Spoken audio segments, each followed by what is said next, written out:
our COVID report. First, I'll go through the last 3 days.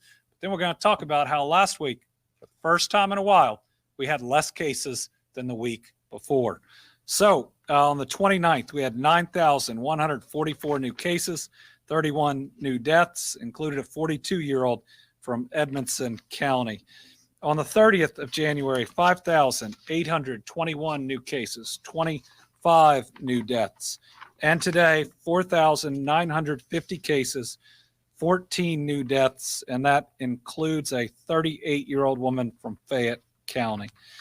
Now, as we'll talk about here in a second, cases down versus the week before for the first time in a long time, but also down our positivity rate, which had reached over 33%, now down to 28.49% today. So let's look at our stair-stepper chart. As you all may recall, this was going up and up and up at an alarming pace. Near the end of last week, in the very least, we thought that the increase was significantly slowing. I think what we have seen, or what we hope we are seeing, is a cresting and hopefully the beginning of the downward slope in Omicron cases. Certainly, as we look at other places that got hit with Omicron before we did, we have seen a steep decline in cases. Now, let's temper this news a little bit. Last week was still the second highest amount of cases that we've ever had, and it was more than double the peak in Delta. But the trajectory is a good sign, and provided we continue to see declines this week, we would expect even greater ones next week. But we're not out of the woods. If we can hold on and do the right thing for 2 to 3 weeks, we hope that it will drop as quickly as it rose. So just last week, 74,376 cases, down from 81,473. We hope 2 weeks ago is the most cases we will ever see in a single week. Positivity rate, that stair-stepper chart looks even a little better. It's not only lower than, last week was not only lower than the week before, but also the week before that. This is typically our leading indicator. And so we certainly hope that between these 2 points of data, total cases and positivity rate, that we are headed in the right direction. 2 weeks ago, 33.1%. Last week, 28.97%. Hospitalizations, little more concerning. Remember, those lag behind cases and positivity rate. We are incredibly close to our highest level of hospitalization due to COVID that we have had. And deaths are still much higher than we'd like to see. We're still losing a lot of people.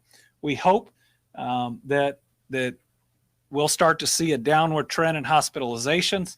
The small tick you see at the end, we see every Monday. So that should not suggest that we are already moving downward. We're going to have to get further into the week to see that. This is the most concerning chart, because whether or not these people are very, very sick or just sick enough to be in the hospital, this means there aren't enough beds for so many people that are harmed in other ways.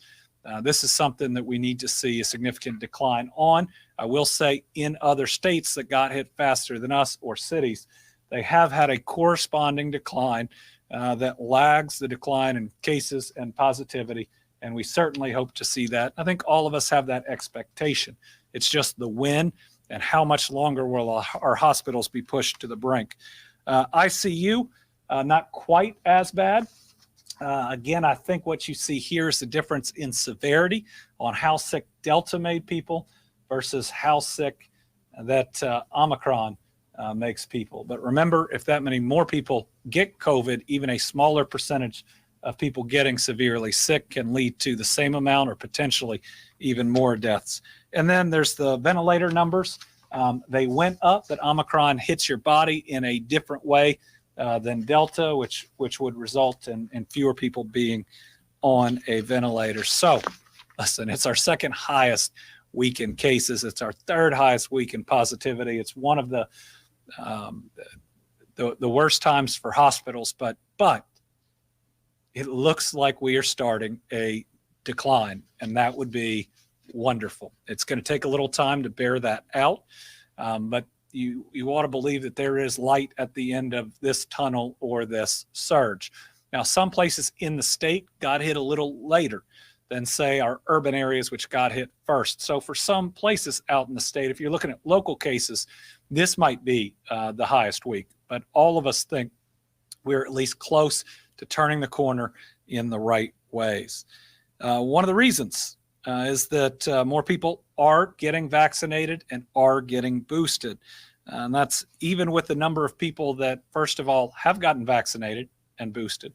And then the folks that have gotten COVID and have to wait a period of time to get vaccinated now that they've had it or boosted. Still, we have thousands of people every week and over 1,000 people every day that show up for the very first time to get vaccinated. Over the weekend, 5,899 Kentuckians deciding for the first time to get vaccinated. 5,500 and change getting fully vaccinated. 12,899 getting boosted.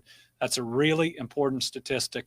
Fighting this battle in the future, getting to the endemic phase, really getting back to normal is going to take having that level of immunity. Getting it one way or the other, getting it the booster way is certainly the safest.